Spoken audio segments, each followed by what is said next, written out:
to prove that romance is still alive. My best friend offered to go on a mock date with me. However, I should stop looking for it from trashy men. However, it was not intended for me to fall in love with her. Section 1. The absolute minimum. Boyfriends. Like a punctuation mark on the catastrophe that was Emily Carter, the slam of her apartment door reverberated. Tuesday evening, she slid down until her blonde hair touched the scuffed wood while leaning back against it. Linoleum? She let out a moan. Muffled by the knees, she drew close to her chest. Hot dogs from a gas station. That's what, literally, her evening had been about. The tiny, disorganized living room was covered in discarded artwork. Jules Vega, sitting on the beaten sofa, watched with supplies and half-read novels. Emily had texted her. Stat Jules showed up with a powerful cabinet and a single menacing, "Need wine." "Okay, spill sunshine," Jules said, referring to the emergency chocolate before Emily had even arrived home. Jules was curled up despite being a happy cat. Her dark eyes, which were keen and perceptive despite her untidy brunette fringe, did not miss anything. The part where he presumably expected you to pay half, or the part where he split a lukewarm mystery meat tube. Emily, her chin rested on her knees as she raised her head. She had suspiciously bright blue eyes. Both. In addition, his presentation style. He seemed to have reserved a table at Leonardin. "Look, sweetheart, $5 for two." Effectiveness. She accurately mimicked Mark's nasal tone of self-congratulation. With a fresh, weary bitterness laced throughout, Jules gave a laughless snort. Efficiency, Jules reiterated. Rolling it spread like poison. With sore feet, she padded over to the refrigerator and unfolded herself. She didn't come back, only with the open bottle of wine, but also with Emily's favorite big mug, the one with the faded and chipped handle, Van Hoff sunflowers in print. She stuffed it full, in this case, liquid therapy for the persistently undervalued. Warmth seeped into Emily's hands as she took the mug. "Regards, Jules." She took a long sip of the rich wine, which contrasted sharply with the taste of cheap beer that lingered from the date. I simply don't understand. Am I the one? Am I raising the bar too high? Is appearing? Is being largely sober and not making fun of my job the height of romance right now? Jules reclined on the ground. Next to her, their shoulders came into contact. Grounding was a familiar point of contact. The bar is so low that it's a trip hazard. And no, it's not you at all. Jules's. The edge in the voice faded. She gave Emily a hazy gesture that said, covering her cozy cardigan, the charcoal smudge from her previous sketch on her cheek. The sincere affection that typically emanated from her. "You're Emily. Picnics under the stars are something you deserve. Someone who hates you. Olives is someone who brings you authentic food and who listens when you talk about that obscure Renaissance painter you adore. Fairy-light picnics." Emily forced herself to smile, leaning into the firm presence of Jules. "That sounds suspiciously similar to something from one of your complex seduction playbooks." "Vega," Jules grinned mischievously in response, white teeth flashing against her skin is olive. "As accused, I am guilty. However, the point remains, you are deserving of the goddamn works. Carter." "I'm disappointed by the unreheated gas station." Her face became solemn once more. "The third guy in 6 months has done this. Who believed that the love language was minimal effort. Mark's hot dog oat dish. Who forgot your birthday. Ben, and half the time your name. What's his face like? Derek. Who believed that Netflix and chill meant that he was actually watching Netflix while you were by yourself." Emily winced. Her mind was a procession of unimpressive boyfriends. "Isn't it pitiful? I can't stop thinking. Perhaps this time will be different. Perhaps this time I discovered someone who truly trailed off, unable to explain. The vague desire to connect, to be seen and loved, not just put up with. Who really cares?" With a fierce and low voice, Jules finished for her. Now that protective fire was fully ablaze, she gave Emily's shoulder. "Do you know what's wrong with you? Men's poor taste, low self-esteem, a deadly allure for men who disregard personal hygiene." Emily enumerated glumly. "No," Jules replied, her eyes snagging Emily's with unexpected vigor. "Your issue is that you are unaware of what the bare minimum entails. No longer. You've been dating for a long time. A man who can chew with his mouth shut seems like Prince Charming." Emily sighed and swirled the wine in her mouth, saying, "Your calibration is off, babe. Way off. Mugga." "So what? Give up. Become a cat lady. Invest in quality. Vibrators. Merge with my couch." Jules's smile was bright, quick, and utterly dangerous. Her most outrageous schemes were preceded by this smile, the time she persuaded Emily to sneak into that private gallery debut, or the unintentional dye job that made Emily's tips pink for a week. She purred, disregarding Emily's automatic, sweet, tragically heterosexual friend. Celibacy is dull. Vibrators, although great, lack. She sipped her margarita slowly, allowing the anticipation to build. "Talk, and your couch deserves better company." "Build," Emily said. "Spit it out, Vega." But a suspicious curiosity was growing in, despite herself. Her blue eyes said, "Fine," and Jules put down her glass with a firm clink. Recalibration, not abstinence, is what you need. A reset button? A masterclass in what? She gestured dramatically between them. Emily blinked. A masterclass, as you might anticipate. A demonstration of the very bare minimum elevated to an art form. Taught by yours truly, Jules declared, running a hand over her body with theatrical flair. Professor Vega is available to help. He specializes in romantic gestures 101 and part 2 of advanced wing techniques. The suggestion, not Jules, that one, Emily began, a tense laugh brewing. Up, you're not serious. Deadly, Jules demanded, her face changing from her dark eyes remained fixed on Emily, from playful to serious. 1 month. You and I had a fictitious relationship. Emily choked on her margarita. What? Listen to me. Jules held out her hands in a placatory but insistent manner. The rules are strictly platonic. Boundaries, no jokes. Consider it a kind of immersive theater. Best friends, playing the ultimate role-playing game. She pointed to Emily and tapped her chest, saying, I'll treat you like the absolute prize you are. I'll give you thoughtful dates. I'll give you gifts that aren't debris from a gas station. Hearing you discuss Caravaggio's chiaroscuro technique without looking. Bringing you flowers, remembering that you detest olives, opening doors, and glazing over, simply because it's Tuesday. Her voice became softer and less dramatic. I'll demonstrate what it's like to be loved, not accepted, treasured. Fake dating Jules, Emily's best friend, who was effortlessly beautiful, whose presence alone attracted attention, whose light-hearted flirtation occasionally made Emily's stomach make perplexing little flips. It was absurd. It might have ended a friendship, but Jules's portrayal was energizing. Picnics, considerate presents, and a real listener. It sounded like a fantasy. The parade of Marks and Derricks. But why? Emily asked. Jules's face softened even more as she said, Why would you do that? Since you're my best friend. I feel like punching things when I see you accept less than you deserve. Repeatedly. Because perhaps you won't tolerate shams if you experience what it's like to be treated fairly. As love, it's a safety net. She continued, her eyes containing a deeper meaning Emily was unable to fully understand. An opportunity. Safety net, Emily reiterated, is to practice identifying your value before you jump back into the dating pool. Strange tasting words. This was sounding less crazy thanks to the margaritas. Rules. Rule 1, no kissing at all. Lips off. Jules brightened and took out her phone like a lawyer drafting a contract. Boundaries. PG-13 vibes only. Rule 2, don't fall in love. Heart stay firmly, under lock and key. This is instructive. Rule 3, constant communication. If something seems strange, we leave right away. No hard feelings. Rule 4, we keep this completely confidential. We don't tell anyone. 5, it's over in precisely 1 month. Clean break. Best friends again. Lingering what ifs. Emily's mind was racing as she munched on another chip. There were a lot of risks. The possibility of embarrassing oneself could be disastrous. Feel appreciated, even if only briefly. Following the mustard breath. It's crazy. Emily breathed. It's a siren song about forgotten birthdays. Jules retorted, leaning in once more, her eyes glimmering with challenge and something else, perhaps the tequila or a fierce protectiveness.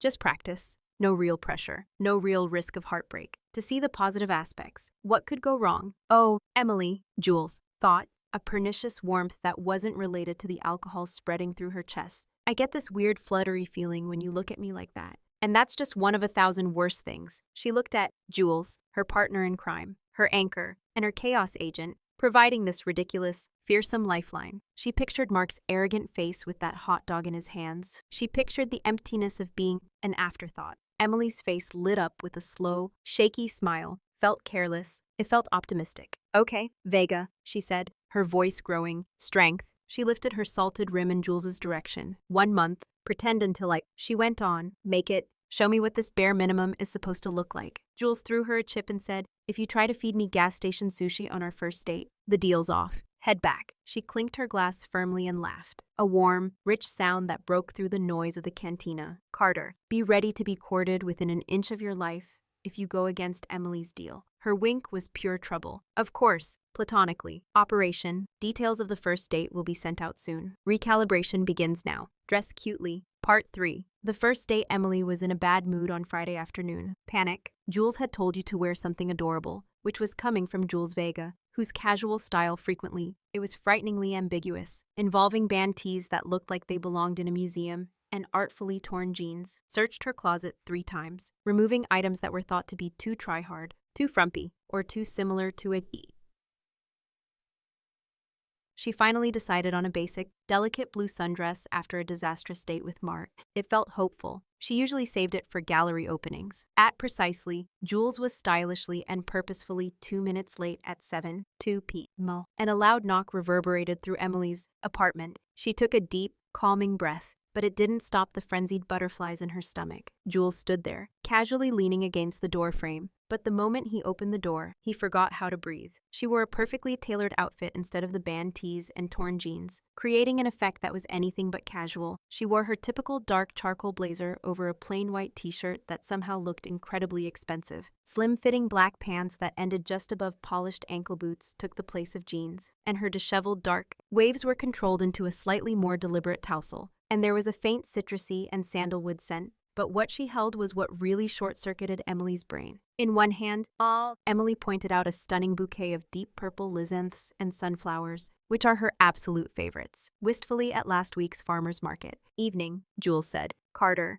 with a smooth, low rumble in her voice that made Emily uncontrollably shiver. Her dark eyes swept over Emily's dress, a slow, grateful smile that lingered for a fraction of a second longer than needed, spreading across her face. The compliment was spot on. You look amazing. Unlike Jules's typical light-hearted flirting, this focused sincerity felt genuine, and Emily felt heated. Fill her cheeks, a flush so strong it likely rivaled the sunset. Thank you, she managed, her voice a little out of breath. You clean up pretty well yourself. Vega, weakly, she pointed to the basket and flowers. What's all this? Jules entered, immediately filling the tiny foyer, and gave Emily the flowers, saying that this was her. When someone truly listens, the tone shifts into something light-hearted but unquestionably chivalrous. Lizanths because you sighed over them, and sunflowers because they complement your hair when the sun strikes it just right. She held up the basket for a good 5 minutes last Saturday. And this, my love, Emily's dinner is prepared by someone who knows romance isn't wrapped in dubious cellophane. In part to conceal her burning cheeks, Emily buried her face in the flowers and breathed in their clean, earthy aroma. Jules recalled the flowers and her sighing over them, in part because she needed a moment to gather herself. This was already more than Mark, Ben, or Derek could have ever imagined. They said, "Where are we heading?" Emily, surprise, she said, looking up at last, her heart thumping against her ribs. But the dress is semi-formal picnic chic, Jules said, her eyes sparkling with mischievous intentness. You got it exactly right. Take a sweater later. It might get cool. A few minutes later, Emily was in Jules's somewhat shabby but Jules drove through the city in a spotlessly clean car with the fragrant bouquet resting on her lap like a promise. Streets with effortless assurance, finally arriving at a parking garage close to a structure Emily dimly recognized as a Jules occasionally mentioned using a converted warehouse space for art exhibits, and they raised a freight elevator. The rattle, Jules swiped a keycard at an unmarked door on the top floor, and the hum added to Emily's anxious anticipation. Emily gasped as they pushed it open and emerged onto a secret rooftop garden where sparkling fairy lights were strung in elaborate webs above, giving flowering plants and potted tree clusters a gentle, enchanted glow. Plants, low tables and cozy outdoor couches were set up around a central fire pit, which is now, the city skyline glittered in the distance, a stunning backdrop, and it was dark, but promised to be warm and inviting. This is Emily, Jules. It's private, romantic, and completely unexpected, trailed off, her words failing her. Belongs to a friend of a friend who owes me a huge favor, Jules said nonchalantly. Emily, however, told him that I needed to impress someone special after catching a glimpse of pride in her eyes. I felt that the view of the gas station was inferior to the luxurious rug stretched out close to the edge, which overlooked the glittering city parking lot. Emily chuckled, her voice a little shaky with shock. Feeling completely disarmed, Jules sank onto the rug while holding onto the flowers. With the efficiency of an experienced professional, he knelt down and started unpacking the basket, bringing out crystal glasses, actual crystal, a bottle of chilled sparkling rosé, prosciutto, tiny plates of gorgeous-looking charcuterie. There were delicate sandwiches on crusty bread with fig jam, artisanal cheeses, and no olives, bread, a container of colorful, fresh berries, and 2 flawless chocolate-covered. As she stared at the spread, Emily whispered, "Strawberries." You remembered about the olives. Jules stopped, looking up, a gentle expression in place of her typical self-assured grin. Naturally, I did. When you see them, you wrinkle your nose like a rabbit. It's kind of cute. She poured them each a glass of rosé after popping the cork with practiced ease. Holding Emily's gaze, she toasted. Operation Recalibration. May it raise. The wine was crisp and perfect, and they clinked glasses, raising your standards to suitably stratospheric levels. Although the food was excellent and far better than anything Emily had ever had on a real date, Emily was held back by Jules. She was present, not just sitting across from her, and she listened carefully as Emily spoke hesitantly regarding an annoying project at work, making truly perceptive remarks. She filled Emily's glass again before it was empty. She showed Emily the first chocolate strawberry while pointing out constellations that were beginning to appear in the night sky. Above the city lights, her voice was a soft murmur that made Emily feel good. Jules didn't just spoil. A cool breeze picked up and she took care of her. Anticipating needs Emily didn't even realize she had. Jules was covering Emily's shoulders with the cozy, light blanket she had brought before Emily could shiver. Their fingers touched as Emily reached for a piece of cheese, and the momentary contact gave her a shock that had nothing to do with the cool night air. "You're staring," Jules whispered, her lips forming a knowing smile as she looked effortlessly beautiful in the glow of the fairy lights as she leaned back on her elbows. "Am I?" Emily stumbled quickly. "Sorry. It's just this is," she said, gesturing hazily at her plate. "The rooftop? Jules, a lot of food?" "Good," Jules said plainly. Her eyes were cozy, totally devoted to Emily. "That's the thing, Carter. This is the baseline," she said. "And if someone offers you less, you walk away from it." Reached over to gently tuck a strand of blonde hair that had been teasingly loose by the breeze. Rather than to take Emily's hand, you deserve to feel the feather light, electrifying sensation of her fingertips brushing Emily's cheekbone behind her ear. "Emily, you're always special, not just when someone remembers you." The touch, Emily felt a lump form in her throat at the words, and the intensity in Jules's dark eyes. Throat? It wasn't just the ideal meal or the romantic atmosphere. It was the sensation of being fully noticed. Of her, Jules was focused, her words were valued, and her likes and dislikes mattered. Taking, for the first time in as long as she could recall, Emily Carter didn't feel like a convenience. She felt loved, albeit in a fictitious way. The insight was, she gazed at her best friend Jules, drenched in the fear and excitement. Gentle, enchanted light, staring at her with a look that made it difficult to distinguish between performance and something else entirely more powerful. The bare minimum felt a lot like something Emily had given up on. "Thank you," Emily said, whispered, her voice full of unnamed emotion. "For all of this?" Jules's smile grew softer, losing its typical jagged edge. "Anytime." "Angel face," she whispered, using the new moniker, slipping out with ease and kissing Emily's already overpowered senses. "Anytime." The rooftop magic clung to Emily's skin like perfume long after they broke the fourth rule. Return to reality. The week that followed was tense, with a lot of tension that they couldn't express. Regular activities, such as movie nights, shared lunches, and work-related complaints. But there was an unmistakable undercurrent. Every casual touch felt magnified, every glance exchanged containing a question. As promised, Jules proceeded with the recalibration with terrifying accuracy, and a perfectly brewed cup of coffee appeared on a sunshine mix and trash playlist was on Emily's desk as her energy level began to wane. Jules texted good, and Boy Antidote appeared on her phone, containing songs Emily had once mentioned enjoying. Good morning and good night, interspersed with goofy memes that made Emily laugh aloud, was confusing. Amazing, but confusing. Emily wavered between enjoying the attention and feeling mildly alarmed by the sheer intensity of it all. They were involved, correct? Then why did Jules recall her obscure preference for why did her stomach turn every time Jules called a sunshine now? Did the lavender-scented hand soap feel like a love letter? They were sprawled on Jules's huge sofa Thursday night, with the coffee strewn with the remains of takeout ties. Table. The TV blared a deep-sea animal documentary, illuminating the space with a spooky blue glow. Emily was making animated gestures and raising her voice as she tried to explain the complex plot of a graphic novel she was reading, enthusiastically. The AI collective then understands that its own sensitivity is an evolutionary trait rather than a bug. She stopped mid-sentence, leap, and it tries to negotiate with the humans, but the humans are just terrified. It wasn't Jules's usual demeanor.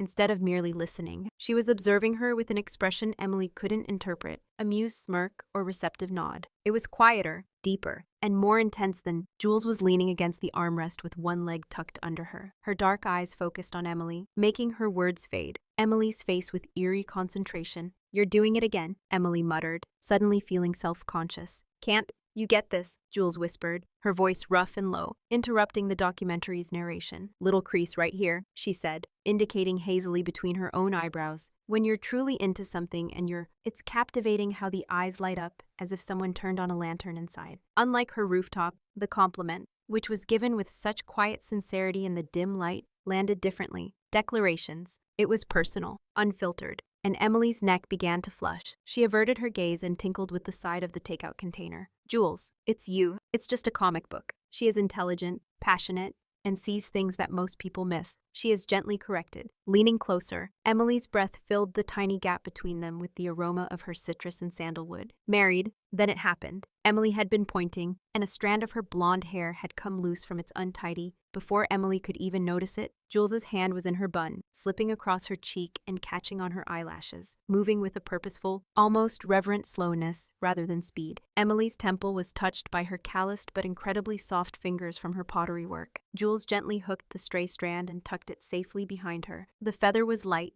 a whisper against her skin. Emily's ear. It was a fleeting moment of contact, but it wasn't merely a touch. It was a current that exploded in Emily's chest, zipped down her spine. Her entire world shrank until Jules's fingertips had grazed her, cutting off all logical thought. Skin to the warmth emanating from that location to Jules' face's overwhelming closeness. Close enough to observe the faint curve of her lips, the flecks of gold in her dark eyes. Emily froze, her heart hammering against her ribs like her breath stalled in her lungs like a trapped bird, and the narrator of the documentary babbled on about bioluminescent jellyfish, a far-off, unimportant hum. Jules took a moment to retract her hand, and her thumb lingered for us. They touched Emily's earshell for a brief moment before slowly pulling away, stayed fixed on Emily's, intense and unreadable, and a faint, barely noticeable smile appeared on her lips. Jules said, "Better, Angel," in a husky murmur that seemed to vibrate in the charged air. Angel face. That was the tone in which the new moniker was delivered. Touch. It was the last spark. Emily's meticulously built walls, the reminders about pretend play and rules, collapsed into dust.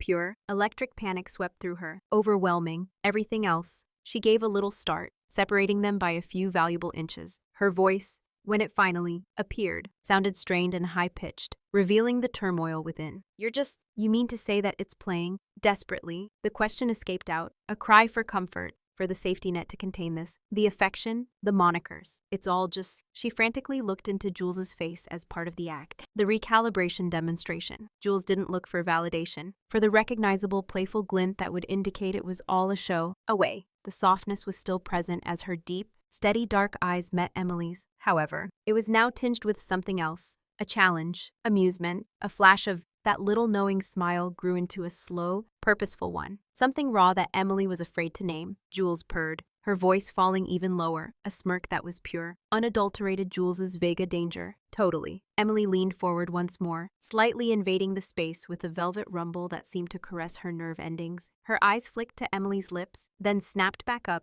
keeping her in the area Emily had attempted to regain. She paused, captured, just playing the part, selling the fantasy, 100% pretend. The air crackled between them as she let the words hang, and then her eyes glowed with a dare Emily had never seen pointed directly at her previously. She continued, her voice hardly audible above a whisper. "Unless you're not," the question hung in the air, loaded and heavy. "Unless you're not," it wasn't comfort, was an invitation to the precipice. Jules was recognizing the spark, the current, the dreadful, the potential that this was no longer a lie for Emily, or perhaps startlingly. For her, Emily was completely stunned, her body a blank canvas, her mind a white noise. Live wire. Jules's smirk remained assured, and the rules against touching and falling in love were shattered all around her. Difficult, but Emily could see it now, the barely noticeable stillness in her posture, the slight tension in her jaw. The ball was in Emily's court, and Jules was waiting. The documentary narrated on, oblivious to the seismic shift happening on the sofa. The only sounds were the frantic drumming of Part 5. Jealousy is a warning sign.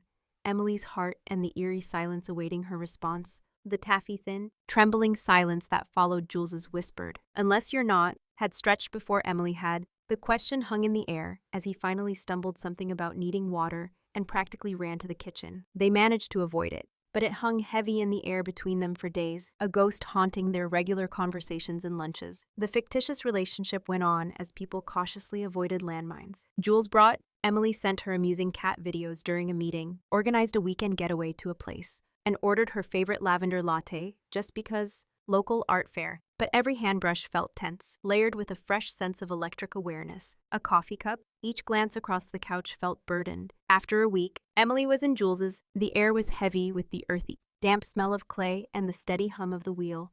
Jules in the sun-drenched pottery studio was deftly manipulating. Emily sat on a tall stool, idly drawing in a notebook and occasionally stealing looks at Jules's focus profile. The way her brow furrowed in concentration, the way her powerful hands enticed her form from despite the undercurrent, the quiet, familiar comfort of a spinning mound of gray earth was interrupted by Emily's phone buzzing. She looked down at the workbench next to her, expecting to see a work email or a Jules meme, but instead she saw Mark's name flash. Mark. Hey, I miss you. On the screen, that hot dog place got a new neon sign. I was thinking about you. Emily rolled her eyes so hard she saw stars. I miss you. Following the utter insolence of the lukewarm sausage fiasco, a snort of Jules's will suddenly slowed as she let go of her disbelief. What's so funny? She asked with her hands motionless on the clay, without raising her gaze, in a casual tone. Oh, nothing, Emily said, dismissively waving her phone. But there was a hint of frustration in her voice, just Mark being Jules's head jerked up,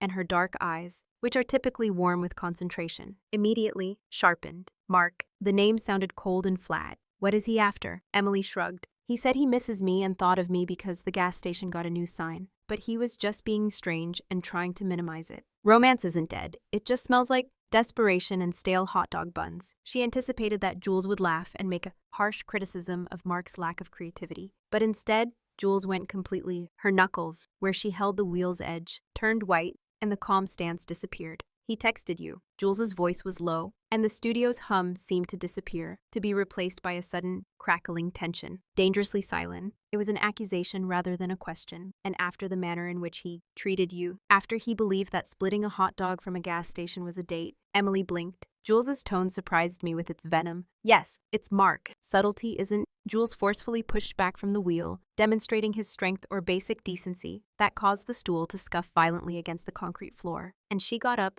cleaning her hands streaked with clay. She paced a bit, her jaw clenched tight, a muscle ticking in her cheek, and she smeared dark stains on her apron. A coiled, enraged energy replaced the easy grace in a few short, agitated steps. Jules stopped abruptly and pinned Emily with a glare that was pure molten fury to choke on, as she told him, his own pride. Advise him to return to the rock from which he slithered and remain there. If he'll have to deal with me if he contacts you again. Her voice rose, vibrating with, and believe me, sunshine, he does not desire that. Emily gazed, her possessiveness shocking in its intensity. Sketchbook forgotten, Jules was not merely irritated. She was furious. The protective fire Emily had always loved now felt like a roaring furnace as her chest rose and fell quickly. It was a terrifying and unquestionably shocking conflagration that threatened to devour everything in its path. Emily laughed, a nervous, a little breathless sound. Hot. What? Calm down, Vega. It's nothing more than Mark being pathetic. Attempted to defuse the bomb that appeared to have exploded in Jules's chest by injecting lightness. Jules moved closer. The smell of clay and Jules's sandalwood soap suddenly overpowered Emily as she loomed over her on the stool. It means he thinks he can just waltz back, she said, her breath taken away by the intensity with which his eyes were fixed on Emily. Jules hissed, her voice roaring. After treating you like an afterthought? After, he doesn't get to do that or think about you, which makes you feel inferior. Her possessiveness, words, the unadulterated rage on her part, which sent a bewildering stream of feelings through Emily, a dangerous bloom of pleasure at being protected so well, caused warmth to spread through her chest. Fiercely, but a sudden surge of panic followed right away. Real, too real. Emily had to match Jules's intensity, so she slid off the stool. She put a tentative hand on Jules's forearm, but she was still a few inches ahead of her on more level ground. Jules, she said, her voice firmer now, feeling the stiff tension coil beneath her skin. Look at me. The eyes that had been focused on an unseen point that symbolized Mark's impending death suddenly returned to Emily's face. The anger remained, banked but smoldering. You understand that this is fake, right? Emily said, maintaining eye contact with Jules and looking for any indication of the possessiveness, the table-flipping rage, the playful detachment that was meant to characterize their arrangement. Vega, she indicated, that's not in the recalibration rulebook. Between them, including the tense atmosphere, Jules's clenched fists, and the specter of Mark's text that lingers, the word hung in the air. Pretend to be pretend. Very pretend. Act. Emily kept a close eye on Jules and noticed the flicker. A quick, nearly imperceptible flinch, as though the word hurt physically. Jules's eyes' raw rage subsided a little and was replaced by a complicated whirlpool of feelings, including defiance, frustration, and something else that appeared suspiciously like pain. Jules stared at Emily for a long, torturous moment, her jaw clenched, the silence elongating, the muscle twitching once more. Jules then stepped back half a step purposefully, shattering the closeness. She ran a hand streaked with clay through her hair, leaving a gray line in her dark curls. A forced non-ulence that sounded hollow took the place of the fire, which had banked but not gone out. Sure. Jules turned back to face Emily and spoke in a rougher, but now quieter, voice, refusing to look her in the eyes, her shoulders stiff, a clay lump left on the wheel. Fake, very fake, extremely pretend. She nudged the wheel a little. She picked up trimming tool. Her motions were erratic. She didn't want to mix up the instructional demonstration with real emotions. The words were intended to be contemptuous, to shut the door on the intensity of the situation. But Jules's voice was tight. Her knuckles were still white from using the tool, and the performance was so hard that it revealed a different story, screaming that the distinction between the real and the fake had not simply become hazy, but had been well and truly crossed, and the master of deflecting emotions and flirting. Emily was horribly awful at acting otherwise, and she stood motionless, her hand, the shaky aftermath of a forced kiss, the echo of Jules's rage, and the tingling that still exists where it touched Jules's arm, nonchalance wearing inside her. The bare minimum seemed like a far-off, unimportant idea. What was going on between them? The ground beneath Emily's feet felt unstable, and there was a seismic shift. Part 6. The sleepover that wasn't so innocent. Long before the first thunderclap, the air was brimming with unsaid tension. The fallout from Jules's volcanic outburst over Mark in the pottery studio. The shaky aftermath of extremely pretend had left a fragile truce. They had handled the days that followed with exaggerated normalcy, too bright dialogue, and jokes that landed a bit too strict, cautious avoiding of any subject that could lead to trouble. The simulated dates went on. Emily was attempting to make her fancy vegan pasta when Jules took her to a tiny candle at a jazz club one evening. Another, but the performance was fragile. The carefree love tinged with a fresh, cautious vigilance. There was a storm on Friday night, not just a drizzle, but a real, city-shaking downpour with rain beating down on windows. Jules arrived at Emily's door, soaked despite her umbrella, holding a greasy, powers flickering all over my paper bag of burgers and fries, Emily's go-to comfort food, and a beat-up DVD case. I thought I'd look for higher ground, so I brought the block, Jules said, shaking water from her dark hair like a wet dog. Nourishment and treatment. She displayed the DVD. The Descent. Emily laughed. The sound tight, claustrophobic cave monsters to put fake relationship drama into perspective. But sincere, right? Priorities. She led Jules inside. The smell was familiar, of rain and Jules's wet jacket filling her tiny foyer. The storm outside reflected the chaos within. They changed into dry clothes as the rain drummed relentlessly, echoing the frantic beat of her own uncertainty. Taking Emily's ridiculously fluffy pink robe, which looked both cute and a little goofy, and making camp in. The greasy feast was spread out on the coffee table, and blankets were heaped on the sofa in the living room. They hit play as the storm raged, illuminating the room with flickering shadows whenever lightning split the sky. Emily, the claustrophobic terror on screen, was a welcome diversion from her normally squeamish focus. She jumped at the jump scares, gasped at the gore, and clung to her as the cramped tension filled the room. Cushion, as expected. Jules stayed eerily composed, providing sardonic remarks that, in spite of herself, made Emily scream with laughter. CM. In a particularly tense scene where the women were crammed through a narrow rock passage, Jules gestured to the screen, saying, "That's how I feel when you try." Emily threw a fry at her, and she shut down. It was pure terror. "I'm focusing on avoiding a heart attack." Vega. The storm intensified. Twice, the power flickered, sending them into brief darkness before rushing back. During a protracted blackout, when the only light was the desperate strobe of lightning, Emily automatically reached for Jules's arm, and Jules's hand instantly closed over hers, solid and warm in the darkness. When the lights came back on, neither of them moved. Emily found herself at the film's gory conclusion, scooting closer. The nest of blankets made a comfortable nest,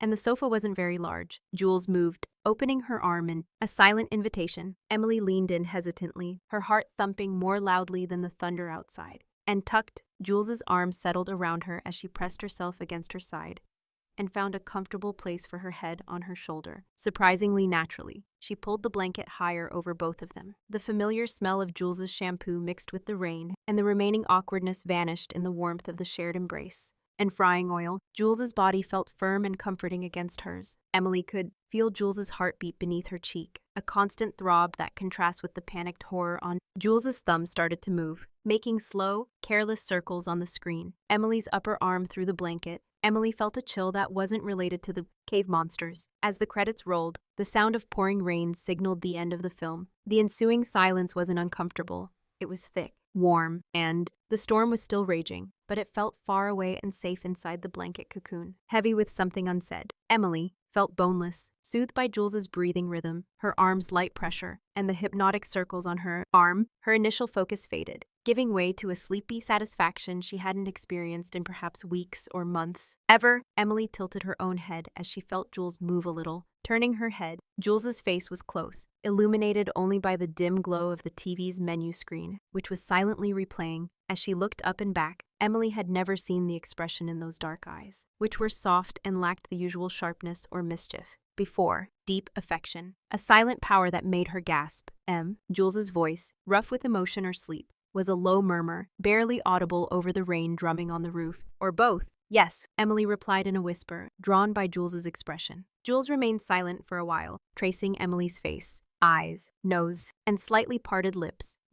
Emily's arm's circle ceased. Jules's hand moved slowly, cautiously approaching to gently brush a flyaway hair off Emily's forehead. Her touch was infinitely gentle, respectful, then her fingers lingered, cradling Emily's cheek, her thumb lightly caressing Emily's cheekbone. "You know," Jules muttered, her voice full of emotion. That Emily's thumb paused, saying, "You deserve the kind of love that brings you peace." Its soft touch, not mayhem, not games, not lukewarm scraps passed off as Emily's unwavering, devastatingly sincere affection was in her eyes. Deserve peaceful mornings, easy laughter, someone who keeps you afloat during storms, and someone who sees the words you, all of you, the sunshine and the shadows, and wouldn't change a damn thing. They landed like stones in a still pond, but they weren't loud or showy. They were so far beyond the light-hearted flirtation, the performative, that they sent shivers down Emily's spine. Romance of the fictitious relationship, this was authentic. This was genuine. Her best friend Jules Vega, who is chaotic and fiercely protective, exposed her heart in the quiet darkness without providing a demonstration, but a pledge. Emily was unable to move or breathe,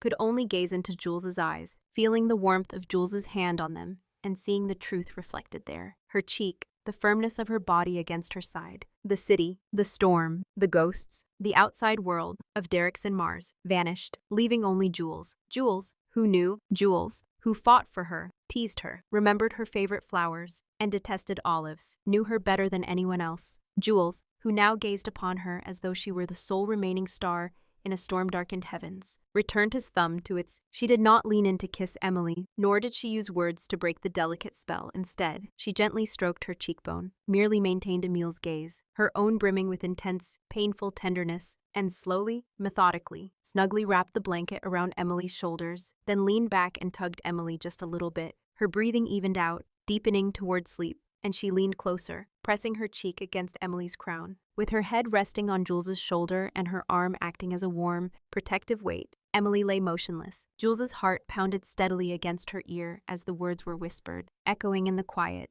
"You deserve peace." Sleep was impossible with such fierce, protective love, such quiet conviction. Her heart refused to stop beating, not because of the storm or the residual adrenaline from the scary movie. Keep quiet. It pounded a frantic, joyful, and terrifying percussion against her ribs, against the soft cadence of Jules's breathing. It cried out the reality she could no longer deny, broke all the rules, all the pretenses, all the carefully built barriers, and she was falling irrevocably, hopelessly, horribly infatuated with her best friend. And the exciting, horrifying part, lying here, wrapped in Jules's, Emily Carter, hopelessly straight, heard the echo of those heartbreakingly tender words in her arms. Part 7. Confessions in the Rain. The sound of, long after the storm had passed, Emily could still hear Jules's hushed words. "You deserve peace," like a ringing bell. The sleepover had been a seismic shift, shattering the meticulously built. Emily was unable to see through the facade of their fictitious relationship to the unvarnished, horrifying reality underneath. Did Hewen not sense it? Her skin tingled at Jules's presence, and her heart pounded against her ribs. The recollection of Jules's touch, the way Jules's subdued intensity now seemed more like a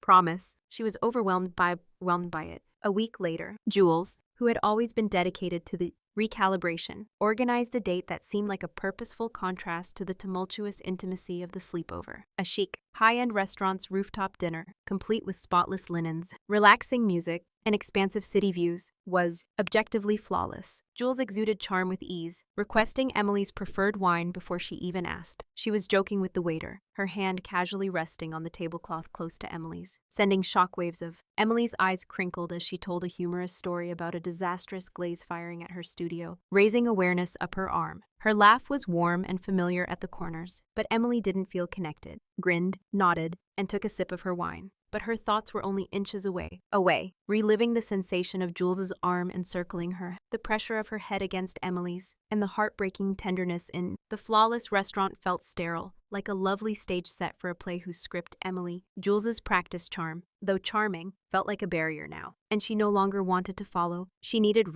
required the Jules that gazed at her, as if she were the only star in the sky, rather than the one entertaining the audience. The sky, which had been clear all evening, darkened as Emily finished dessert, a rich chocolate torte that she hardly tasted. A low rumble of thunder rolled across the cityscape. Forebodingly, by the time they paid the bill and went outside, at precisely the right moment, the first fat drops of rain started to fall on the rooftop lounge. I left my umbrella in the car. Classic, Jules moaned as he looked up at the sky, which was quickly turning black. Emily began to head for the elevator, but she paused, hanging around the roof's edge, attracted to the charged atmosphere. The air smelled, and the city lights shimmered and blurred through the growing rain curtain, wet concrete and electric ozone. Emily's dress was whipped by the increasing wind, calling over her legs.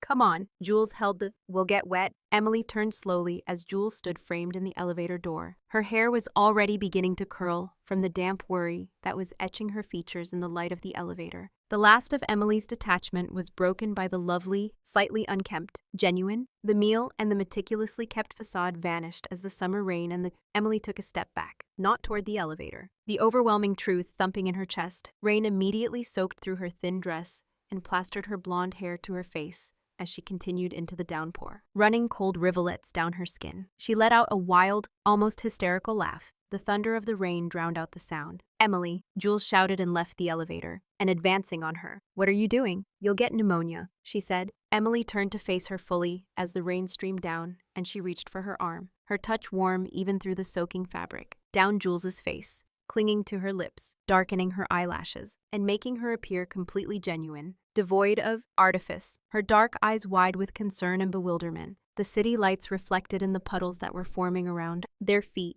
giving their faces fractured glows. The dam burst, the anxious preparation, the meticulously practiced speeches, and the never-ending internal arguments vanished, leaving only the rain, the cold, the heat of Jules's hand on her arm, and the terrifying, exhilarating truth clawing its way out. Emily charged ahead, one hand reaching up to hold Jules's rain-slick neck in the back, while the other clutched the drenched fabric of Jules's blouse, without hesitation or thought. She simply acted. It was chilly from the rain when she kissed her, and it wasn't tentative or gentle. Pent-up desire and desperate truth collided with cold water and the unexpected, startling heat of. Emily poured everything into Jules's mouth, the bewilderment, the terror, the bone-deep certainty that had blossomed in the quiet darkness, the heart-stopping realization. The restless nights, Jules was the only heir, and for a single, horrifying, suspended moment, Jules kissed her as if she were drowning. Emily's heart fell, and she froze, completely motionless under her assault. She began to retreat in fear after making a disastrous error that ended their friendship.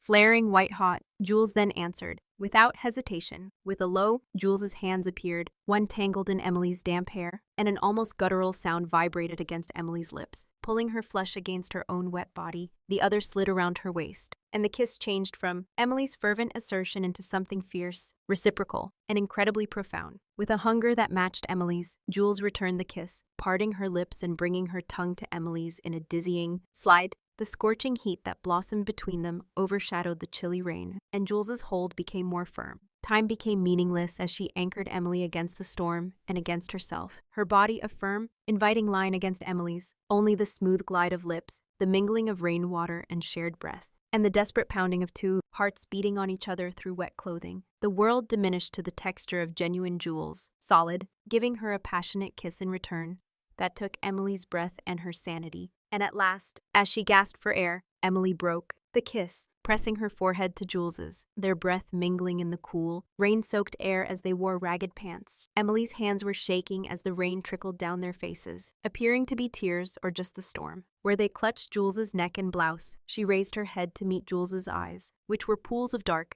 unfathomable. Jules's lips were swollen and glistening, but beneath the shock was an unmistakable, fierce joy. With the rain and this kiss's aftermath, she remained silent and simply looked at Emily, waiting, her breathing labored. With her voice trembling and barely audible over the drumming rain, Emily swallowed and carried the weight of a universe in transition. Jules, she exhaled, the words spilling out, I think I might be a little bit gay for you. Naked and true, the shock dissolved in Jules's eyes, and a smile slowly, painfully slowly, appeared on her face, instead of the playful smirk or self-assured beam that she usually displays. Pure, brilliant victory. It illuminated her rain-streaked face more brilliantly than she laughed breathlessly, a sound of sheer incredulous joy as she saw the city lights reflected in the puddles. She leaned in, her hand, still entangled in Emily's damp hair, gently tightening. Her eyes held Emily's with an intensity that drained Emily of her last breath, her forehead still resting against Emily's. At last, Jules exhaled, her voice full of emotion, rough with tears and laughter, and pure, tremendous relief. Her smile grew bright and beautiful. Took you long enough, Carter. Jules then planted a kiss on her lips, her once more on the shimmering rooftop in the pouring rain. And this time there was no pretense, no rules, just the Part 8.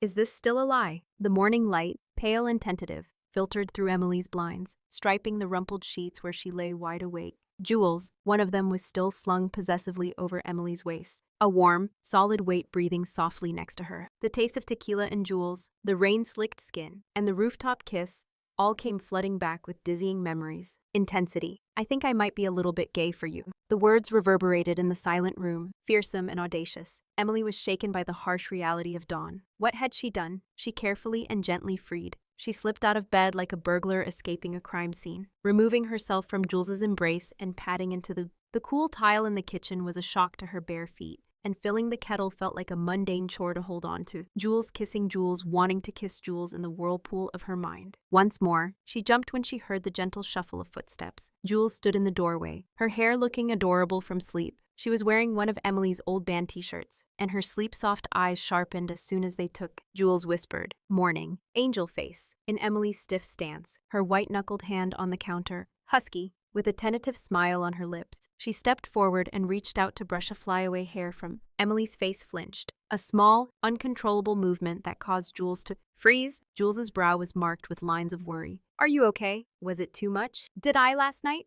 No, God, no. Jules, it wasn't you, Emily blurted, turning away to frantically grab a mug she didn't need. Her voice broke at the final word. Jules leaned in. It was perfect. Too perfect. Talk to me. The dam broke. She leaned against the counter next to her, beaming with quiet patience and warmth, tumbled out in a desperate, panting rush. What if this isn't real? I'm just responding because you're so wonderful, and I'm finally feeling appreciated and seen. She made wild gestures between, what if I kissed you because you gave me the ideal rooftop date and said beautiful? Her eyes were wide with fear. What if it's simply thankfulness wrapped in fairy lights, and not because I truly feel it? Margaritas. At last, she ventured to glance at Jules, and instead of feeling confused or hurt, she saw deep comprehension, and Jules nodded slowly. Taking in the storm, do you believe that your emotions are borrowed or created by the situation? Jules said in a steady, low voice. Maybe, I'm not sure. Emily She wrapped her arms around herself. Jules, this is all so new. You're my best friend. I thought, straight best friend. What if I'm just holding on to the first person who has given me what I deserve? What if I break us? What if I wake up tomorrow and realize it was all a lie that turned into reality? Jules moved closer, entering Emily's personal space with a steady presence rather than force.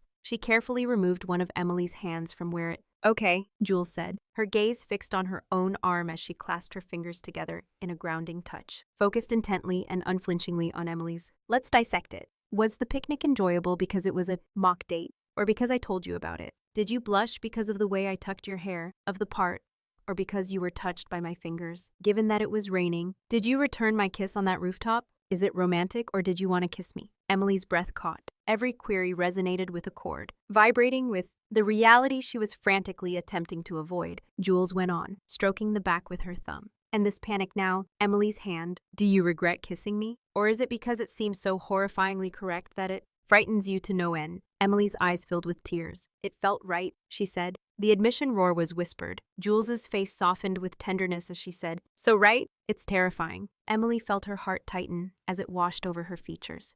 You taught me for a month what it looks like to I adore someone," Jules said, her voice brimming with passion, not in a large fake gestures, but during the actual quiet times, in the way you bite your lip and laugh, when you focus. How, despite your pretense, you always save the last bite of dessert for me. You demonstrated, you and I. She gave Emily's hand a squeeze. I didn't give you a performance of excellence. It was my way of finally expressing to you how I have always seen you. Emily looked through Jules's eyes, observing only genuineness, a depth of emotion that reflected her own tumultuous storm. However, what if I'm mistaken? What if I am unable to provide you with what you are due? Jules cupped Emily's cheek with her free hand, and her touch was warm. Yes, Emily Carter, she said, lowering her voice to a deep, echoing whisper. Emily felt that pulsing through her bones. If you believe that the only reason you feel this way is because I've been ideal to you. She grasped Emily's eyes, dark and blazing with an unquestionable, fierce certainty. Next, allow me to be flawless for you forever.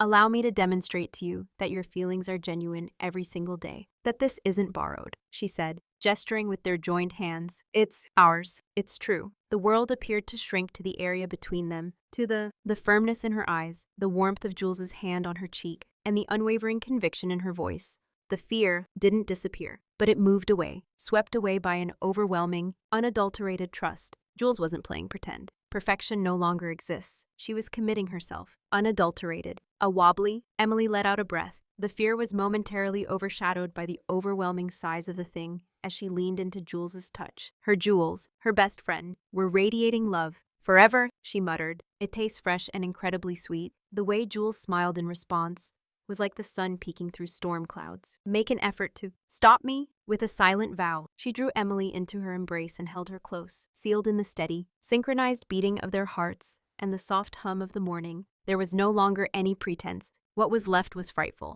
thrilling, and completely real. Best Friends, Part 9. Now, girlfriends. Emily's kitchen was filled with the smell of coffee and rain-soaked earth, a physical reminder of the both outside and inside her own heart. The storm that had passed. Jules hummed softly as she moved with a newfound ease, filled the French press with freshly ground coffee. Emily's morning panic had subsided, and in its place was a understanding that hung in the air like dew, fragile and shimmering. They had stopped acting. The script was no longer there. What was left was excitingly, terrifyingly blank. Emily observed Jules as the copper caught the sunlight. Highlights in her dark hair and the self-assured shoulder line under the borrowed t-shirt. Hers, she said, reverberated in her head, audacious and foreign. Jules had made the offer indefinitely, not as a grand romantic gesture, but as a silent, unquestioning conviction. And Emily thought, the terror had not completely gone away. Beneath her ribs, there was a faint hum that echoed years of settling for less. However, the brightness of being in this kitchen and witnessing the woman she loved make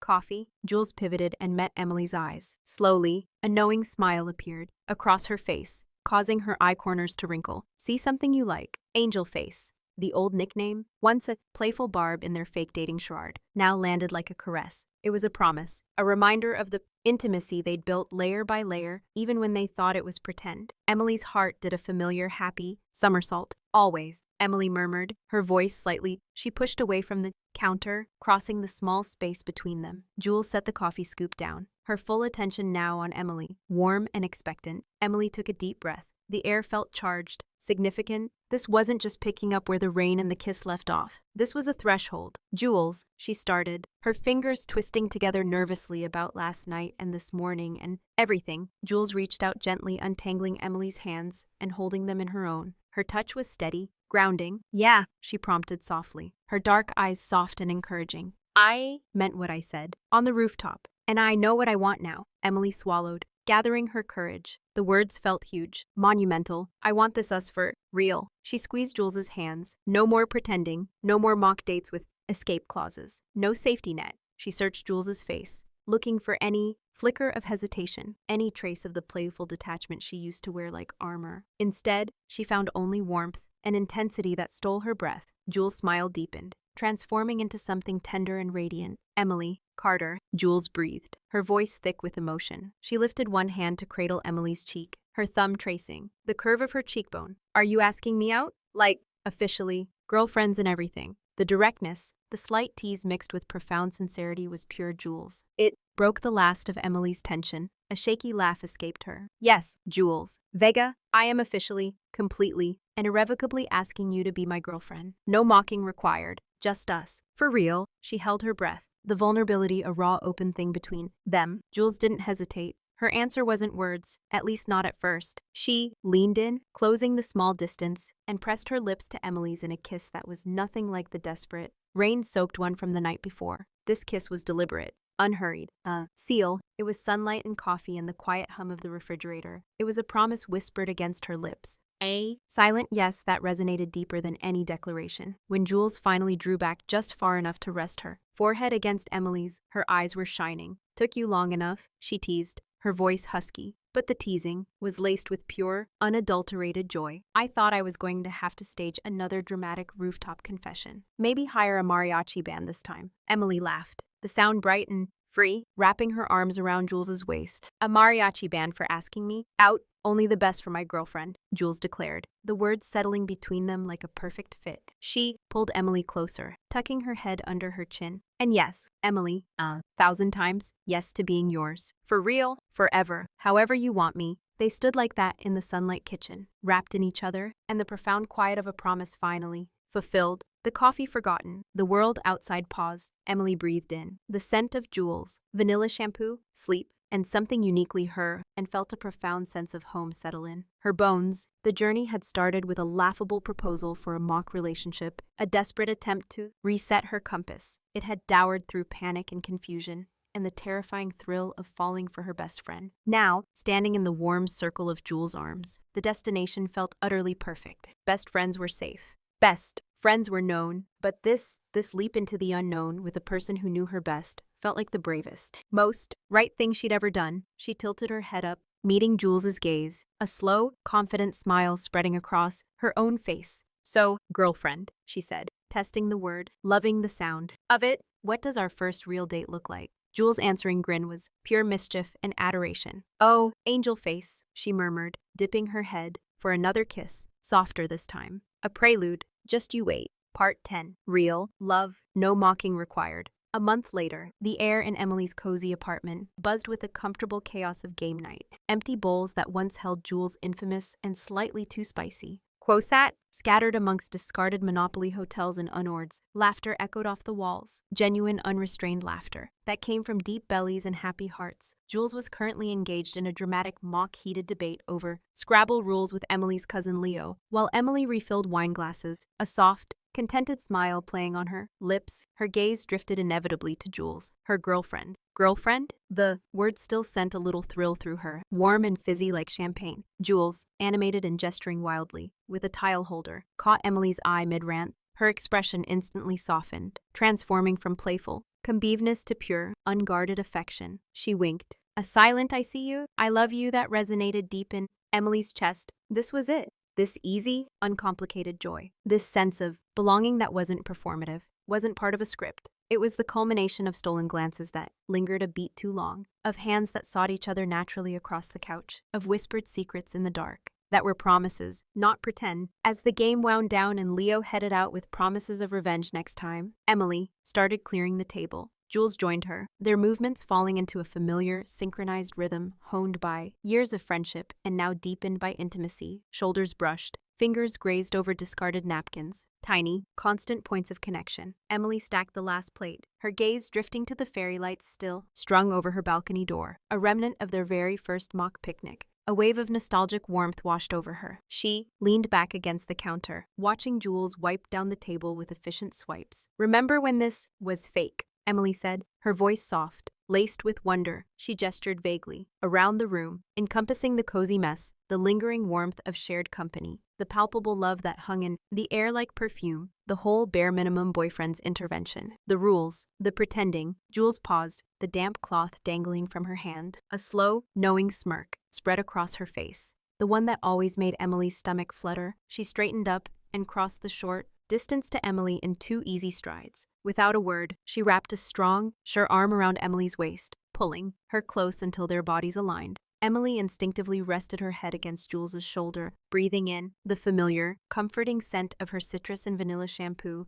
mixed with a faint spice of the quo. "Yeah," Jules murmured, her voice a low rumble against Emily's temple. Her free hand came up to gently cup Emily's jaw, tilting her face up. Her dark eyes, usually sparkling with mischief, held a depth of tenderness that still took Emily's breath away. "I remember pretending I wasn't already head over heels every time I picked you up. Pretending my heart didn't try to escape my chest when you laughed. Pretending that calling you angel face was just part of the act." She brushed her thumb lightly over Emily's cheekbone. "Hardest role I ever played. Acting like this wasn't all I ever wanted." Emily's heart swelled, pressing a soft kiss to the base of Jules's throat. And now she whispered. Jules' smirk returned wider this time. Triumphant and utterly besotted, she dipped her head, capturing Emily's lips, in a kiss that was slow, sweet, and spoke volumes. It was a kiss that tasted of home, of security, of a love that had been patiently waiting beneath the surface, finally acknowledged and cherished. When she pulled back just enough to rest her forehead against Emily's, her eyes shone. "And now," Jules declared, her voice thick with emotion and pure, unadulterated satisfaction, "you're mine for real. No pretense, no escape clauses, no safety net, just you and me. Best upgrade ever. Carter, best damn upgrade in the history of upgrades." She punctuated it with another quick, firm kiss. Emily laughed, the sound bright and clear in the quiet apartment. She looped her arms around Jules's neck, holding her close. "No more mock dates," she agreed, nuzzling into the space where Jules's neck met her shoulder. "Just real life, real love, real love," Jules echoed, tightening her embrace. They stood like that in the soft glow of the kitchen light, surrounded by the comforting debris of their shared life. The board games, the empty glasses, the fairy lights that had witnessed the beginning of their charade, and now illuminated their genuine happiness. The silence wasn't empty, it was filled with the quiet hum of the refrigerator, the distant city sounds, and the profound unspoken understanding that flowed. Between them, no more rules, no more pretending. Just this, the warmth of Jules's arms, the steady beat of her heart against Emily's ear, the absolute certainty that this, the messy, beautiful, utterly real thing they had built, was infinitely better than any fantasy they could have faked. It wasn't a performance anymore. It was simply perfectly theirs. And that, Emily thought, snuggling closer was the most authentic feeling in the